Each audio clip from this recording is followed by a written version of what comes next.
جب کسان ہل چلاتا ہے اور فصل پکتی ہے تو چڑیاں آ کے اس فصل کو چگ جاتی ہیں، کچھ دانے اٹھا کے لے جاتی ہیں۔ تو روایت میں آتا ہے کہ وہ اٹھائے ہوئے جو دانے چڑیاں لے گئی ہیں، اللہ ان کو بھی اس کسان کے نامہ اعمال میں صدقے کے ثواب میں لکھتا ہے۔ تو یہ دین ہے ہمارا۔ ما وعدہ فی امرا فیا صدقہ، جو تم کمائی بیوی کو لا کے دیتے ہو، اس کے منہ میں رکھتے ہو، برگر کھلاتے ہو، تو بیوی کو جا کے تم جو چیز کھلاتے ہو لا کے، اور اس سے وہ خوش ہوتی ہے اور تمہیں بھی اس سے مسرت ہوتی ہے، تو فرمایا کہ وہ جو تم نے کمائی کر کے لقمہ لا کے بیوی کے منہ میں دیا اور وہ خوش ہوئی، تو فرمایا تمہارا وہ بھی نامہ اعمال میں صدقے کے کھاتے میں لکھا جائے گا۔ تمہارا دین تو کتنا آسان دین ہے، تمہارا دین تو اتنا اچھا دین ہے۔ صرف یہ ہے کہ نیت کے فرق سے میں نے کہا چور اور چوکیدار بنتا ہے، اس نیت کے قبلے کو درست کرنا ہے، اس لیے اس کو ثلث دین کہا گیا ہے، انما الاعمال بالنیات۔ تو ہم اس کے لیے جیتے ہیں، میری زندگی کا مقصد تیرے دین کی سرفرازی، میں اسی لیے مسلمان، میں اسی لیے نمازی، بات ختم۔ ہم بس اسی کے لیے جی رہے ہیں، اسی کا حکم ہے۔ اپنی اولاد کی اچھی تربیت کرو، ان کو دین کے سپاہی بنانا ہے، اس کو اللہ کے مطیع اور فرما بردار بندے بنانا ہے۔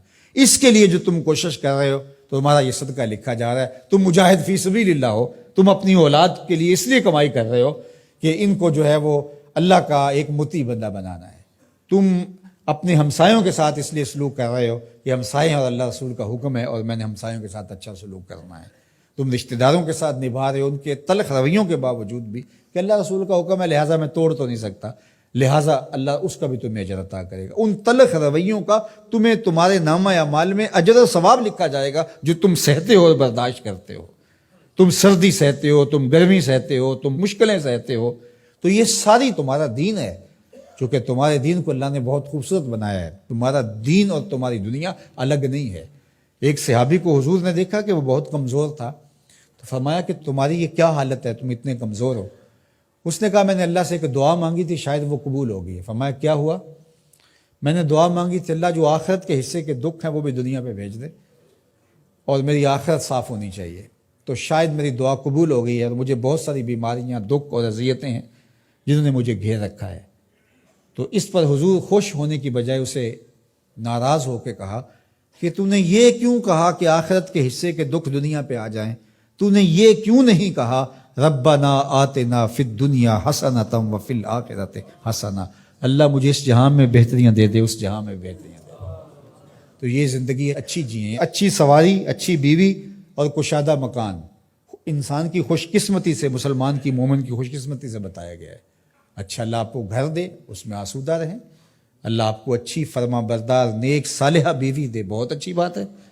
اللہ آپ کو اچھی گاڑی دے دے تو اس میں کوئی گناہ نہیں ہے، کوئی برائی نہیں ہے، اچھی بات ہے۔ یہ نہیں ہے کہ دین یہ ہے کہ آپ اپنے تن کے کپڑے بھی اتار کے پھینک دیں اور سردی میں ننگے ہو کے بیٹھ جائیں، یہ کوئی دین ہے؟ یہ نہیں ہے۔